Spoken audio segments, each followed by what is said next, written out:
The day my daughter collapsed during her medical school exams wasn't from exhaustion, it was her body finally rejecting the life I had chosen for her. For 7 years, I had ignored every sign, her paintings hidden under the bed, the art scholarships she declined, the light fading from her eyes. The doctor said it was anxiety, but I knew it was something worse, it was me. This is the story of a father's greatest regret, a daughter's forbidden dream, and the journey that would either tear them apart or heal wounds decades in the making. Emeka Okafor grew up in the dusty outskirts of Lagos, where poverty wasn't just a word but the air you breathed. His childhood home was a single room shared with 5 siblings, walls thin enough to hear neighbors' arguments and leaky enough to flood during rainy season. But nothing marked him more deeply than watching his mother fade away, day by day, from an illness that money could have treated. My mother needed just 50,000 naira for her medication, Emeka would later tell Amara. But we couldn't raise it. Not even half. The doctors turned us away. He would go quiet after saying this, his eyes distant, seeing ghosts. That moment shaped everything that followed. Emeka worked 3 jobs to put himself through school, his hands calloused from construction work by day and his eyes bloodshot from studying by lamplight. He became an accountant, respectable, but in his mind, not enough. Not like a doctor who could have saved his mother. When his daughter Amara was born, her tiny fingers curled around his weathered thumb, Emeka made a silent vow. My child will never know that helplessness. My child will wear the white coat that commands respect. My child will save lives. And so it began. Before Amara could even form complete sentences, educational flashcards replaced bedtime stories. By age 5, she was reciting human body systems instead of nursery rhymes. My clever doctor, he would beam, not noticing how her smile never quite reached her eyes. As Amara entered school, Emeka's determination only intensified. Top of your class isn't enough, he'd say when she proudly showed him a 95% on a science test. The best doctors get 100%. Always. He hired tutors, canceled playdates, and monitored every minute of her study schedule. Birthday gifts were microscopes and anatomy models rather than the art supplies she quietly longed for. Nigerian society only reinforced his vision. At family gatherings, relatives would nod approvingly as Emeka announced Amara's scientific achievements. Dr. Amara, they'd say, testing the title on their tongues. Your father is giving you the greatest gift, respect that money cannot buy. Meanwhile, artists in their community struggled visibly. Emeka would point them out as cautionary tales. See that man? University-educated painter. Now he drives Okada to feed his family. That's what happens when you chase dreams instead of security.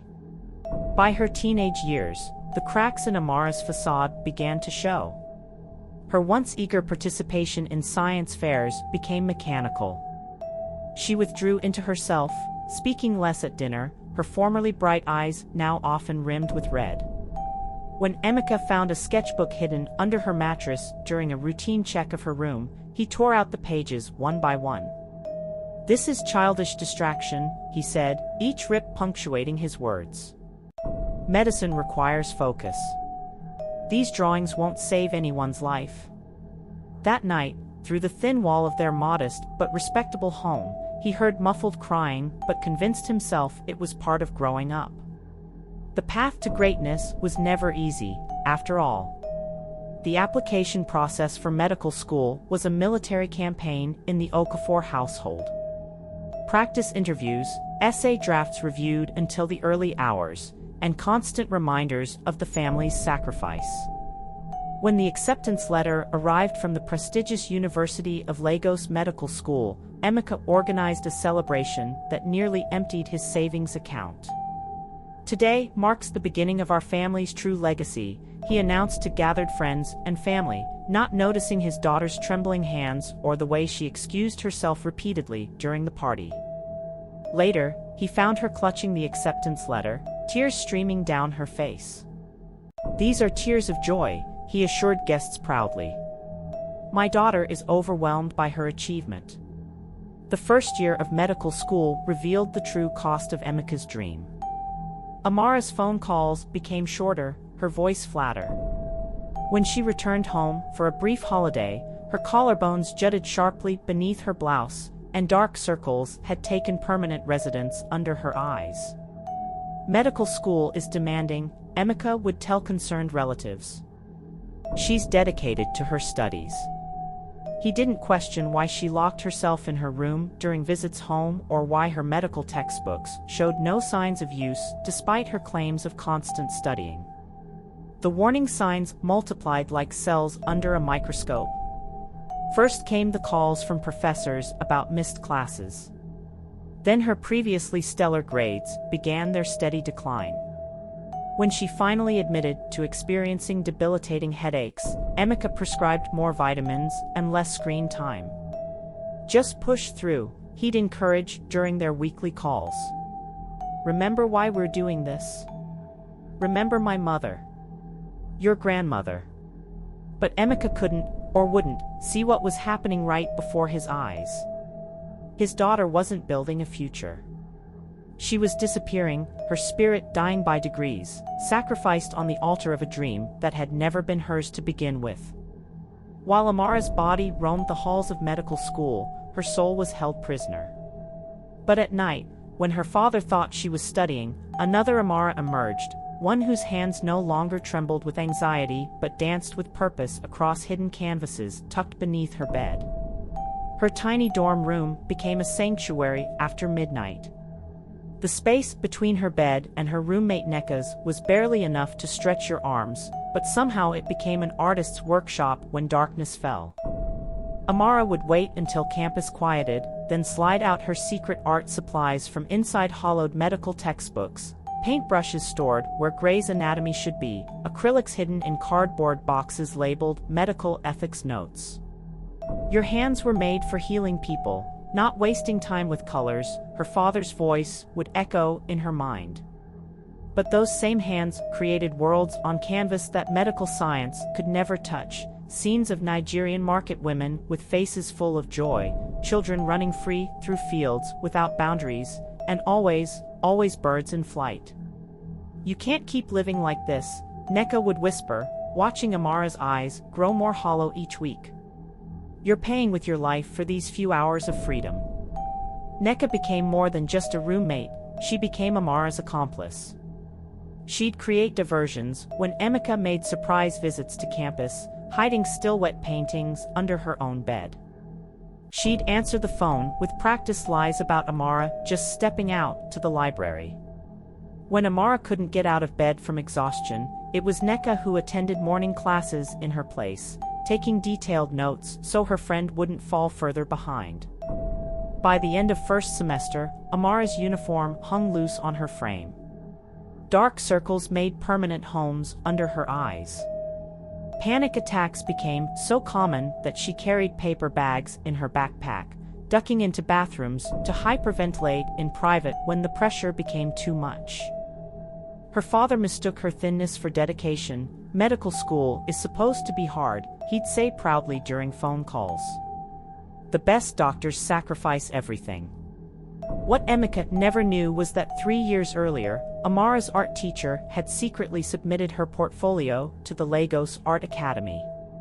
They'd offered her a full scholarship, a letter of acceptance arriving in a plain envelope that Amara buried in her garden rather than show her father. She'd cried all night, digging a small hole behind their home where she planted not just the letter, but the dream itself. At 2 a.m. on Thursday nights, Amara would sneak into the university's empty art building. The cleaning staff had noticed her talent and quietly left a back door unlocked. In those precious hours, she created her most powerful works, paintings that seemed to breathe with life. One showed a young girl in a medical coat, stethoscope around her neck, but birds bursting from her chest, escaping through her ribcage. Another depicted hands reaching from canvas, breaking chains made of textbooks. "These aren't just paintings," the night guard once told her, catching her but keeping her secret. "These are prayers." The physical toll mounted. Amara began forgetting simple things, her dorm room number, appointments, even her own phone number. She lost 10 kilos in 3 months. Her hands sometimes trembled so badly she couldn't hold a syringe during practice labs. Yet somehow, in those midnight hours with brush in hand, those same trembling fingers became instruments of impossible precision. Everything changed the night Professor Adelik accidentally discovered her work. He'd come back to his office late, noticing light under the door of what should have been an empty classroom. Inside, he found Amara standing before a massive canvas, a work showing a woman with her face half hidden behind medical textbooks, but through the cracks between books, colors poured out like living light. "Who taught you to paint like this?" he asked, making Amara jump and drop her brushes. "Nobody," she whispered, already gathering her supplies, ready to run. "Please, I shouldn't be here. I'll clean everything up." But Professor Adelik just stood, transfixed by her canvas. "Do you understand what you have? This isn't hobby work. This is extraordinary." The next week, a sealed envelope arrived at Amara's dorm. Inside was an invitation to the National Emerging Artists Exhibition, Nigeria's most prestigious showcase for new talent. Professor Adelik had submitted her work without telling her, and the selection committee had unanimously chosen her painting as a centerpiece. The exhibition was scheduled for the same week as her critical medical school examinations. 2 dates circled on the calendar stood in stark opposition: medical exams that would please her father and an art exhibition that would feed her soul. But Amara's body couldn't maintain this division any longer. The human form has its own wisdom, and sometimes it speaks with a voice louder than words. The morning of the final exams arrived with a heaviness that pressed down on Amara's chest. For 3 nights straight, she'd barely slept, alternating between cramming medical terms and crying silently into her pillow. Her body had become a stranger, trembling hands, heart racing at the slightest sound, breaths that never quite filled her lungs. "You can do this," Neka whispered, squeezing her roommate's shoulder as they walked toward the examination hall. "Just 6 hours, then it's over." But Amara knew better. If she passed these exams, there would be more exams, more years of pretending, more slowly disappearing into a life that wasn't hers. The exhibition invitation burned in her pocket where she'd hidden it, a small paper flame of possibility. The examination hall stretched before her like a battlefield. 200 students, 200 futures being determined by questions on paper. Amara's pencil hovered over the first question as the room began to swim before her eyes. The words blurred, reformed, then blurred again. A strange ringing filled her ears, growing louder until it drowned out the scratch of pencils around her. The supervisor would later describe how Amara stood suddenly, knocking her chair backward. How she opened her mouth as if to speak, but no sound came. How she crumpled to the floor like a marionette with cut strings, her body finally delivering the message her voice couldn't. Emeka arrived at the university hospital in a fury, his car barely parked before he was rushing through the doors. The anger masked his fear he refused to acknowledge even to himself. The hospital corridors felt endless, each step fueling his conviction that this was merely a setback, a moment of weakness that could be overcome with more discipline. "This is unacceptable," were his first words upon seeing his daughter, pale against the white sheets, and 4 drip-feeding fluids into her arm. Not "Are you okay?" or "I was worried." Just disappointment, flowing from him like a poisoned river. "The dean says you can retake the exam next week if the doctor clears you." Amara stared at the ceiling, tears sliding silently down her temples into her hair. The doctor had already told her the truth: severe malnutrition, exhaustion, and signs of prolonged anxiety that had begun affecting her heart. Her body was eating itself from the inside out. The hospital room door swung open with force. Neka stood there, breathless, clutching a large portfolio case. "Enough," she said, her voice steady despite Emeka's glare. "It's time you saw who your daughter really is." Before Emeka could stop her, Neka began pulling out canvases one by one, propping them against the walls of the small room. Colors exploded against the sterile white, vibrant paintings that pulsed with life, with pain, with beauty so raw it made the air feel heavy. "What is this nonsense?"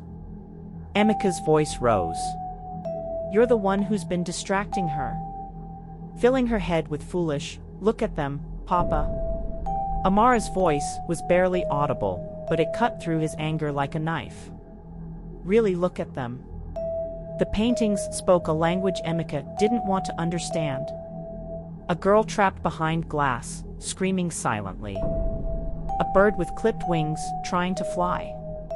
A stethoscope wrapped around a throat like a noose. "This is why you're failing?" "You've been wasting time on." "I'm not failing because I paint," Amara interrupted, strength finally entering her voice. "I'm failing because I'm dying inside every day, Papa. Every single day." The doctor chose that moment to enter, clipboard in hand, unaware of the storm raging in the small room. He looked between father and daughter, then at the artwork covering every surface. "Mr. Okafor, may I speak with you?" His tone was grave as he gestured toward the hallway. Emeka followed reluctantly, still seething. Outside the room, the doctor's professional demeanor cracked slightly. "Your daughter isn't just exhausted, sir. Her test results show dangerous levels of cortisol, the stress hormone. Her immune system is compromised. Her heart shows early signs of damage." Emeka's anger faltered. "What are you saying?" "I'm saying your daughter's body is rejecting the life she's living." The doctor's words fell like stones. "This isn't just stress or academic pressure. It's deeper than that. I've seen this before in young people pushed beyond their breaking point. It's as if her spirit is giving up." "But she's always wanted to be a doctor," Emeka insisted, his voice hollow even to his own ears. The doctor glanced through the window where Amara sat, surrounded by her artwork, a touch of color returning to her face as she spoke quietly with Neka. "Are you certain about that?" he asked softly. The doctor's question hung in the air like a judgment as Emeka drove home alone, his daughter's hospital room still hovering in his mind. The steering wheel felt cold under his grip, and the silence in the car was deafening. No radio, no phone calls, just the endless loop of the doctor's words, "Your daughter's body is rejecting the life she's living." How could a father's love cause so much pain? As he pushed open the front door of their home, the emptiness hit him like a physical force. Without Amara's presence, the house felt hollow, abandoned. He stood in the doorway, keys dangling from his fingers, before forcing himself to step inside. The familiar surroundings suddenly felt like a crime scene, the evidence of his mistakes scattered throughout. Emeka wandered into Amara's room, his footsteps echoing in the quiet. He sat heavily on her bed, running his hand across the neatly made sheets. For the first time, he really looked at his daughter's room. The medical textbooks were stacked perfectly on her desk, just as he'd always expected. But something caught his eye behind the bookshelf, a corner of canvas peeking out. With trembling hands, he pulled it forward. A painting, vibrant colors, depicting a young girl with wings, soaring above a hospital. The technical skill was breathtaking. He turned it over. Written in small letters, "Freedom, 2019. When did she?" He whispered to the empty room. As if guided by some invisible force, Emeka began searching. Behind her wardrobe. Under her bed. Inside the hollow of her nightstand. Each hidden space revealed another piece of her secret life: paintings, sketches, charcoal drawings. Some dating back years. His daughter had created a museum of her true self right under his nose. In her closet, he discovered a stack of canvases wrapped in old bedsheets. As he unwrapped them one by one, his heart began to crack. The first showed a bird in a beautiful golden cage. The second, a girl running through a field of white coats. The third made his knees buckle, Amara in a doctor's coat, stethoscope around her neck, but her eyes were hollow, lifeless, painted in ghostly white. At the bottom, the title, Papa's Dream. Emeka sank to the floor, the painting clutched to his chest. "What have I done?" he whispered. "What have I done to my child?" Hours passed as he discovered more pieces of his daughter's true identity scattered throughout their home. In the kitchen cabinet behind the rarely used cooking pots. In the storage boxes of Christmas decorations.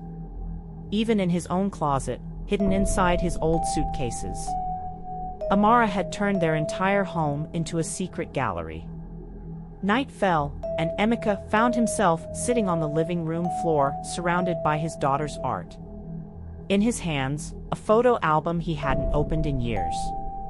He flipped through the yellowing pages until he found what he was looking for, a picture of himself at 17, holding a wooden flute his father had broken the very next day. "Music won't put food on the table," his father had shouted. "Stop wasting time on foolish dreams." The memory hit him with stunning clarity. The disappointment. The rage. The silent vow he'd made never to play again. How had he become the very thing he'd hated most? The crushing weight of realization pressed him into the floor. In a box under Amara's bed, he discovered newspaper clippings, young artist wins regional competition, anonymous entry takes first prize at Lagos Youth Art Festival. His daughter's achievements, celebrated in secret, hidden from the one person who should have been her biggest supporter. Then came the letter that broke him completely. Hidden inside a hollowed-out copy of Grey's Anatomy, the acceptance letter from Lagos Art Academy offering her a full scholarship. Dated 3 years ago. The opportunity of a lifetime, buried like a shameful secret. "I did this," he whispered, tears streaming down his face. "I taught her to hide herself away." Emeka fell to his knees in the center of the room, surrounded by the evidence of his daughter's extraordinary talent and his own blindness. All those years pushing her toward medicine, he'd been slowly killing the very thing that gave her life. The art wasn't just a hobby or distraction, it was her breath, her heartbeat, her soul. He remembered his mother's final days, how helpless he'd felt watching her slip away. He'd promised himself his child would never know that helplessness. Yet here he was, the cause of a different kind of suffering, one just as devastating. In the corner of the room stood Amara's easel, rescued from her dorm by her roommate. A blank canvas waited there, patient and forgiving. Beside it, brushes of various sizes sat in a colorful holder. Emeka approached them slowly, like a man approaching an altar. 3 months later, the small canvas gallery in Lagos buzzed with whispers and gasps. Emeka stood in the corner, hands clasped behind his back, watching faces light up as they moved from one painting to another. This was Amara's night, her soul finally speaking without fear. "She captures pain so beautifully," a woman murmured, dabbing her eyes before a canvas showing broken chains transforming into butterflies. The centerpiece made Emeka's chest tighten, 2 figures, father and daughter, each holding one end of a paintbrush, creating a bridge between them made of music notes and medical symbols blending into colorful swirls. A journalist approached Amara. "After such success, what's next for you?" Amara found her father's eyes across the room and smiled. "I'm going to medical school, but this time, to study art therapy for children who've lost their voice. Sometimes the greatest healing comes when we finally follow our true path." Emeka nodded, tears streaming down his face. His daughter had found a way to honor both worlds, and in doing so, had taught him how to truly see.